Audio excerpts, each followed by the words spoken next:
Bonjour à tous et à toutes. Donc aujourd'hui je fais une vidéo à partir de chez moi. Je comptais l'effectuer à l'extérieur, mais je ne sais pas si vous voyez un petit peu le climat, le ciel est gris, c'est la fin de l'harmattan ici à Abidjan. C'est-à-dire la saison sèche est en train de se terminer. L'harmattan, c'est un vent qui vient du Mali, un vent relativement sec et poussiéreux, qui ramène l'humidité d'Abidjan à 65%. Et là, on est reparti dans un taux d'humidité à 80-85%. Donc la pluie va revenir. Mais bon, la prochaine fois, je vous ferai une vidéo en extérieur. Là, j'avais positionné une vidéo que j'ai effectuée il y a peu de temps, il y a un mois à peu près, où j'avais repéré un superbe arbre qui est un fromager. Je vous la mets là, c'est juste pour donner des bonnes ondes au début de la vidéo.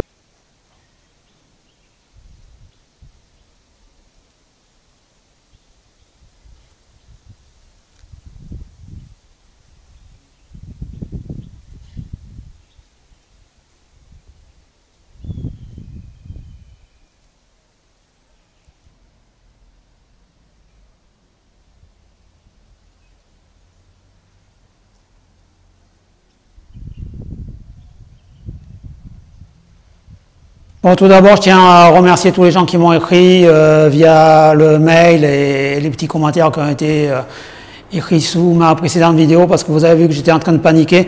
Mon PSA qui était resté bloqué à 0,07 durant une année après la fin de mon hormonothérapie a commencé à redémarrer. Et la dernière fois, je l'avais fait calculer, était à 0,16. Donc beaucoup de stress.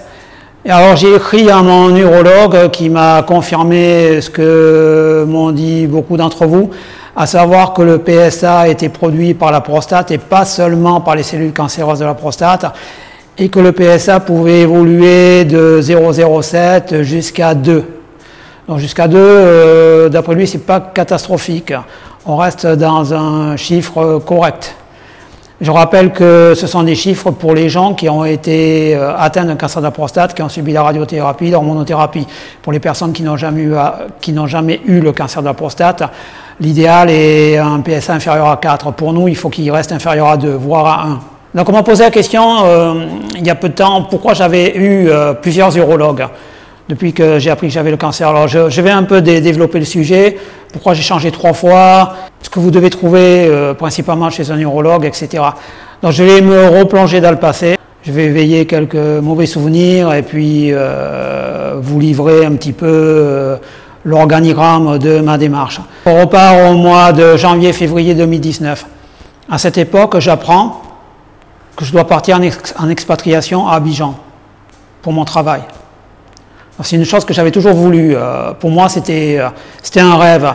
J'avais toujours voulu vivre plusieurs années à l'étranger, quel que soit le pays. J'ai d'a priori sur aucun pays.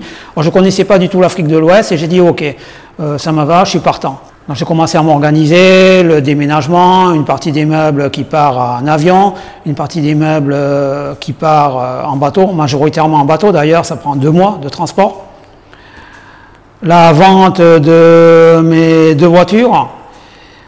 Je rappelle que je vivais en banlieue parisienne, dans le 77, et je travaillais à Paris, ainsi que la mise à location de ma maison. Donc j'avais organisé tout ça, j'avais déjà vendu une voiture, l'autre je devais la ramener au bout d'un mois ou 2 chez le garage qui me la reprenait, et j'avais signé un contrat de location. Il me restait juste à passer la visite médicale. Donc je passe à la visite médicale au mois de février 2019. Et je reçois un papier, un compte-rendu. Au début, j'ai même pas voulu l'ouvrir. Je me suis dit à quoi bon. Après, on m'a dit, mais ouvre-le, lis-le au moins. Donc j'ai lu et j'ai bien fait. On me disait que tout allait bien, sauf que mon PSA était à 15,9 et qu'il fallait que je consulte urgemment un urologue. Donc je vais sur Internet, je tape PSA sur Google et je vois un lien vers le cancer, tout ça. Je me dis, bon, ça c'est pas moi. Si j'avais un cancer, il y a longtemps que je le saurais. Mais dans le doute, comme je suis un peu hypochondriaque, je vais sur Doctolib et je choisis un urologue au hasard dans Paris. Donc un rendez-vous est pris le lendemain, j'avais de la chance. Donc je me rends à son cabinet, c'était un samedi, on sera à son cabinet à 2, moi plus une autre personne qui m'accompagnait. Puis l'urologue arrive, il pousse sa porte, même pas bonjour ni rien, il rentre dans son bureau. Il reste 5-10 minutes et il m'appelle. Donc on rentre dans son bureau, Il me dit oui, ou il me demande le motif de ma visite, je lui montre le papier. PSA égale 15,9. Et là, le gars, il devient blanc. Il me regarde, il regarde le papier, il me regarde, il regarde le papier, il devient tout blanc. Mais je lui dis, mais qu'est-ce qu'il y a? Qu'est-ce qui se passe, quoi? Il me dit, non, non, vous inquiétez pas, on va faire un toucher rectal. Bon, il fait. Et puis il s'assoit, il était tout pâle, quoi. Mais je lui dis, mais qu'est-ce qu'il y a? Me dites pas que c'est un cancer, quand même. Il me dit, si, je pense. Je lui dis, mais je ne peux pas voir ça, c'est pas possible. Il me dit, les chiffres sont là. Mais je lui dis, je pars en expatriation. J'ai dit que je quittais mon emploi en France au mois de juin. J'avais déjà signé tous les papiers. Puis je vous l'ai dit, j'avais vendu les voitures et mis en location la maison. Et le gars, il me dit, moi, vous savez, j'ai votre âge, j'ai jamais voulu calculer mon PSA. Et je lui dis, pourquoi? Parce qu'il m'a dit, ça me fait peur. Il m'a dit, j'ai peur d'avoir la même chose que vous. Bon, il me dit, écoutez, je résume, hein, il me dit, écoutez, on va faire un scan, on va faire une IRM. Donc je dis, ok, il me dit, c'est urgent. Donc on prend rendez-vous, il fallait attendre 15 jours, hein, 15 jours d'attente. Donc moi je me suis dit, 15 jours, je pars, je suis allé à Venise, me changer les idées, et puis on dit, voir Venise et mourir, hein, c'est le proverbe, et puis voilà. Il y avait, ça faisait, la dernière fois que j'étais allé à Venise, c'était en 86, et j'avais envie d'y retourner, parce que pour moi c'est une très belle ville. Donc je passe quelques jours à Venise, je reviens, j'avais un petit peu oublié tout ça, je vais voir mon généraliste, il me dit, vous inquiétez pas, il ne faut pas paniquer, PSA, ça ne va rien dire, etc. Donc je passe l'IRM, et le scan. Donc, sur le scan, ils me disent que j'ai une zone de grosses varices au niveau pelvien. Et au niveau de l'IRM, la dame me dit, bon écoutez, je ne vais pas me prononcer, je vais voir avec votre urologue. Mais je ne peux pas me prononcer. Je dis, mais vous voyez quoi? Elle me dit, je ne peux rien vous dire, je ne suis pas sûr. Après, l'urologue en question me téléphone. Il me harcelait d'appels, quoi. Moi, je ne répondais pas. Je n'ai pas répondu, je suis allé voir mon généraliste, il m'a dit, bon écoutez, il m'a l'air un peu bizarre, je vous envoie voir un urologue qui est très réputé à Paris, qui se trouve dans un hôpital parisien, vous y allez de ma part, etc. Donc je me redéplace, je vais voir ce nouvel urologue. Et là, malheureusement, c'était encore pire, quoi. Le gars était... Je me rappelle, hein, il me faisait penser au docteur Mengele, le médecin nazi. Il était grand, il était froid. Il me regardait comme si j'étais un insecte en train d'agoniser, quoi. Je lui donne tous les papiers, pas un mot. Et là, j'ai vu qu'il faisait un blocage sur l'échographie. Mais je lui dis, là, il n'y a rien. Enfin, c'est la personne qui m'accompagnait qui lui dit, mais là, on ne voit rien, il faut regarder l'IRM. Le gars, il devient tout blanc, il commence à taper sur la table. Il dit, écoutez, moi, je connais mon travail, laissez-moi faire. Et le gars, il faisait un blocage sur le fait que j'avais un développement de varices au niveau pelvien. Puis il me regarde, il regarde le compte-rendu, et puis il me dit, bon, c'est pas bon, on va faire des biopsies. Donc on prend rendez-vous pour faire des biopsies. J'arrive au niveau du rendez-vous des biopsies. Je vais voir la secrétaire m'explique comment ça se passe les biopsies. Elle me dit, c'est pas douloureux, vous verrez, il utilise une espèce de pistolet qu'on vous met au niveau du rectum, puis ça va directement arracher des morceaux de la prostate, mais comme la prostate n'a pas de nerfs, vous ne sentirez rien. Enfin, pour ceux qui vont les faire, je ne veux pas vous faire peur, mais c'est un peu embêtant, quoi. Douloureux, pas vraiment, mais un petit peu. Et donc j'avais droit à 12 biopsies. Et puis la secrétaire me dit, il y a l'urologue qui veut vous voir. Puis je vais le voir, enfin il vient me voir, il me dit, je peux vous parler? Ben, j'ai dit oui, allez-y. Puis il me dit, venez, suivez-moi. Il me ramène dans un coin, le gars. Et puis il me met les mains sur les épaules, puis il commence à rigoler, monsieur Germain, je m'étais trompé, tout va bien pour vous, oh là là, je suis rassuré, j'avais peur que ça soit grave. Mais je lui ai dit, écoutez, c'était marqué sur le compte-rendu que j'avais un amas de varices pelviens. Il me dit oui, mais vous savez, on ne sait jamais, moi je ne fais pas confiance aux autres, j'ai bossé dessus toute la nuit. Bon. Il me dit, écoutez, on va faire 7 biopsies, que vous ne soyez pas venu pour rien, au lieu de 12. Donc on fait les biopsies, tout ça, et je lui dis, écoutez, moi j'ai un voyage d'exploration à Abidjan, Côte d'Ivoire, pour mon futur travail. Il me dit, ah, allez-y, allez-y, oubliez tout ça, puis vous viendrez chercher le résultat, le retour de votre voyage. Donc je pars à Abidjan pour découvrir la ville, pour découvrir le pays, je reste une semaine, et puis je vais pour chercher le résultat. Donc je rentre dans son bureau, il me regarde, il sort le dossier, il me dit, bon, voilà, vous avez un cancer localement avancé, il faut agir très vite. Je vous propose radiothérapie et hormonothérapie. Mais je lui dis, mais vous avez oublié que je devais aller travailler à Abidjan? Puis le gars, il me saisit encore par les épaules, il commence à me secouer. Il me dit, mais vous ne comprenez pas que c'est urgent ce que vous avez, vous ne comprenez pas, vous croyez que vous allez vous faire soigner là-bas, mais vous êtes ridicule, vous ne pouvez pas partir. Puis il se met à courir dans tous les sens, il me dit, suivez-moi, suivez-moi. Il claquait les portes, il rentre dans un secrétariat, il commence à crier, vite, prenez rendez-vous pour un PET scan urgemment pour M. Germain, pour voir s'il y a des métastases, etc. Et donc moi j'étais, voilà quoi, je suis sorti, je me rappelle très bien, je suis sorti de son bureau, j'entendais plus rien, j'étais comme devenu sourd.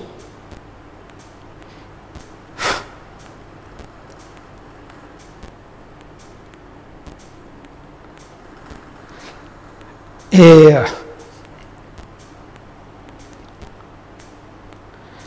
je suis sorti de l'hôpital, je me suis dirigé vers un petit parc qui y avait en face, je me suis assis et je me suis dit, bon, ben voilà, c'est fini quoi. Et je comprenais pas parce que j'avais l'impression d'avoir gagné au loto. Vous savez l'histoire du gars qui a gagné au loto, et en même temps, on lui dit, il vous reste 3 mois à vivre. Vous avez gagné 15 millions, il vous reste 3 mois à vivre. Vous voyez? La loi des probabilités, c'est pas possible. C'est pas possible d'avoir autant de chance et avoir autant de malheur pratiquement en même temps. Donc j'étais complètement paniqué, je savais pas quoi faire quoi. J'avais organisé, je vous ai dit, la vente des voitures, le déménagement, la mise en location de la maison, je ne savais plus du tout où aller. Pour moi, j'étais totalement perdu. Pour vous dire, pour vous donner l'échelle de stress. Donc si vous découvrez que vous avez un cancer de la prostate, que vous avez à gérer que ça sera plus facilement gérable pour vous que pour moi. Mais, comment dire, moi je suis quelqu'un de croyant et mystique. Je ne crois pas au hasard. Donc je me disais, il doit bien avoir quelque chose derrière, il doit y avoir une raison, peut-être tu la trouveras plus tard. Et donc on m'a suggéré d'aller me faire soigner à Avignon, je suis originaire d'Avignon, parce que j'ai quelqu'un de ma famille qui vit là-bas. Donc je suis allé chez cette personne, et j'ai pris un autre, avant j'avais parlé à mon neurologue évidemment, avant de partir, là, celui qui est le dernier dont je vous parlais, il m'avait dit, bon, si vous allez dans le sud, je vous conseille de vous faire soigner à Marseille, mais Marseille c'était loin d'Avignon, etc. Donc je vais chez la personne que je connaissais à Avignon, et elle m'a dit, oui, moi il y a quelqu'un de ma famille qui s'est fait soigner, je te mets demain, on va voir la secrétaire de cet urologue en question sur Avignon. Et la femme elle était speed. J'ai dit, écoutez, pour moi c'est urgent, le médecin de Paris m'a dit qu'il fallait que je fasse très vite la radiothérapie, l'hormonothérapie. Elle me dit, ben, si vous n'êtes pas content, vous n'auriez qu'à rester à Abidjan. J'ai dit, c'est bon, vous me prenez la tête là, et je suis parti en claquant la porte. Et donc je suis allé sur le docteur Lib, et j'ai pris 2 autres rendez-vous avec 2 autres urologues. Donc je suis allé voir le premier qui se trouve dans le Gard, et ça s'est très bien passé, c'est-à-dire la secrétaire était agréable, j'avais déjà communiqué avec elle par téléphone, elle m'a dit, vous inquiétez pas, le médecin a l'habitude, il va vous parler, posez-lui toutes les questions. Elle m'a de suite rassuré parce que j'étais en mode panique. Donc je suis allé le voir, il m'a tout expliqué, je suis resté chez lui pendant 1h30. J'ai posé toutes les questions techniques surtout, je voulais comprendre comment ça fonctionnait le cancer de la prostate, ce que j'avais vraiment. Donc il m'a tout expliqué. Pourquoi on n'allait pas m'enlever la prostate? Il m'a expliqué le conseil pluridisciplinaire qui allait se réunir, qui allait statuer sur mon cas. Il a regardé l'IRM, il a regardé l'échographie, il m'a dit l'échographie, les varices pelviennes, ça n'a rien à voir, c'est pas grave. Le problème, c'est que vous avez un cancer prostatique qui a commencé à sortir de la capsule prostatique, hein, qui a commencé à toucher une glande séminale. Donc il faut agir très vite. Donc il m'a dit, vous serez prioritaire pour la radiothérapie. Donc il a organisé des séances de radiothérapie 40 pour moi sur la ville d'Avignon, en m'expliquant que la ville de Nîmes avait des meilleures machines, mais que pour mon cancer de la prostate, ça servait strictement à rien, que les machines d'Avignon étaient largement suffisantes. Et on a commencé l'hormonothérapie une semaine après. Et surtout, ce que j'ai aimé chez lui, c'est qu'il m'a parlé un peu comme je vous parle, en me disant, bon, ça va être dur, un peu comme je vous dis, vous les guérir, vous allez souffrir, c'est un peu ce qu'il m'a dit. Il m'a dit, guérir, c'est possible, mais il risque d'y avoir des effets secondaires. Et là, il me les avait listés. Par exemple, il m'avait dit, les rayons, des années après, ça peut générer des saignements au niveau rectum, etc. Bon, des effets secondaires. Après, c'est toujours pareil, hein, je veux dire, vous faites mordre le doigt par un serpent, et il vaut mieux se couper le doigt direct que de se couper le bras, c'est ce que je me suis dit. Pour le moment, pour rassurer ceux qui me suivent, j'ai aucun effet secondaire à l'heure actuelle. Je vis très bien, vous le voyez à travers mes vidéos de sport, etc. Donc voilà le stress que j'ai vécu, comment ça s'est passé. Alors ça a été ensuite difficile à gérer, parce qu'il y a eu les 40 séances, il y a eu les 18 injections sur 18 mois d'hormonothérapie. Tout ça, je vous l'ai développé dans d'autres vidéos. Là, le sujet de cette vidéo, c'était, comme je vous l'ai dit, comment choisir un bon neurologue. Choisissez un médecin avec qui ça passe bien. Donc moi, ce que j'aime bien, oui, j'ai oublié de préciser, le neurologue que j'ai choisi à 33 ans. C'est-à-dire, j'aime bien je préfère, mais il ne faut pas généraliser, hein. J'aime bien les médecins avec qui je peux communiquer d'égal à égal. C'est-à-dire, j'ai fait des études scientifiques, je vous l'ai dit, hein, j'ai même fait des études à la fac de médecine. Et voilà, j'aime bien discuter d'égal à égal. J'aime pas le second urologue que j'avais vu, celui dont je vous ai parlé. Ça n'allait pas, quoi, parce que lui, c'était je suis au-dessus de toi, j'ai rien à te dire, j'ai rien à t'expliquer, tu appliques bêtement mes consignes et tu te tais. Et moi, j'aime pas ça, c'est-à-dire je suis un patient, mais je suis aussi un client, c'est-à-dire c'est moi qui paie. Donc quand je paie, j'en veux pour mon argent, c'est-à-dire je veux comprendre, je veux savoir. Pas question comment on enlève la prostate sans m'expliquer, pas question comment on injecte dans les veines n'importe quel produit sans m'expliquer, pas question qu'il y ait de la chimio, s'il y en avait eu, sans m'expliquer. Et idem pour la radiothérapie, je veux tout savoir, je veux tout comprendre, je veux savoir comment c'est géré, comment les rayons sont calculés, la dose, etc. Ce que ça fait, vous voyez. Et ce qu'il y a de bien à Avignon, au niveau du centre de radiothérapie, on m'expliquait tout. Parce que chaque fois, je bombardais les gens de questions, hein. Je voulais savoir comment fonctionnait la machine, etc. Comment ça faisait pour ne pas toucher les organes sensibles, comment il faisait pour calibrer, tous ces trucs-là. Voilà. À partir de là, vous pouvez y aller avec une confiance aveugle. Si vous n'avez pas tous les éléments, vous allez vous ruer sur Internet, vous allez tomber sur les escrocs dont je vous parlais. Je peux vous en parler parce que moi-même, je l'ai fait. Je veux dire, au tout début, avant que je voie cet urologue, je passais mes journées sur Internet à fouiller. Moi aussi, je me suis fait avoir, vous savez. Passé un moment, il y avait un gars qui disait que les jus de fruits sauvaient du cancer. Je me ruinais, j'achetais 1 litre de jus de grenade pur par jour à 8 €. Tous les jours, j'achetais une bouteille, je la buvais. Hein. Parce que dans ma tête, en buvant le jus de grenade, puisqu'il avait dit, ça allait me guérir du cancer, mais ça ne marche pas comme ça, je vous l'ai dit. Moi-même, j'ai fait toutes ces erreurs. C'est pour ça que j'ai décidé de faire ces vidéos, pour vous éviter toutes ces erreurs, et pour qu'il y ait un témoignage. Alors, je vais vous raconter une anecdote, en fait. Enfin, c'est pas une anecdote, c'est une histoire, ça se passe au Moyen-Orient. C'est un gars qui achète des chameaux, des chevaux. Un jour, il va au marché, puis il repère un chameau en très bon état. Il va voir le vendeur, et il se met d'accord sur un prix, il l'achète. Il le ramène à son camp, et il y a son aide de camp qui vient le voir, et lui dit, voilà, sur le chameau, il y avait une selle, et sous la selle, il y avait une petite cassette, donc j'ai ouvert la cassette. Dans la cassette, il y avait 10 diamants. Donc il a dit, je vous conseille de les garder, puisque le vendeur ne sait pas. Donc le gars, il réfléchit, il retourne voir le vendeur, il lui rend la cassette avec les 10 diamants, il lui dit, j'ai trouvé les 10 diamants, je pense qu'ils sont à vous. Le gars, il dit, oui, effectivement, C'est vraiment rare que les gens rendent comme ça des sommes aussi énormes. Il lui dit, pour vous remercier, je vais vous donner un des 10 diamants. Puis le gars lui dit, non merci, j'en ai déjà pris 2. L'autre lui dit, vous êtes servi comme ça, 2 diamants? Il lui dit oui.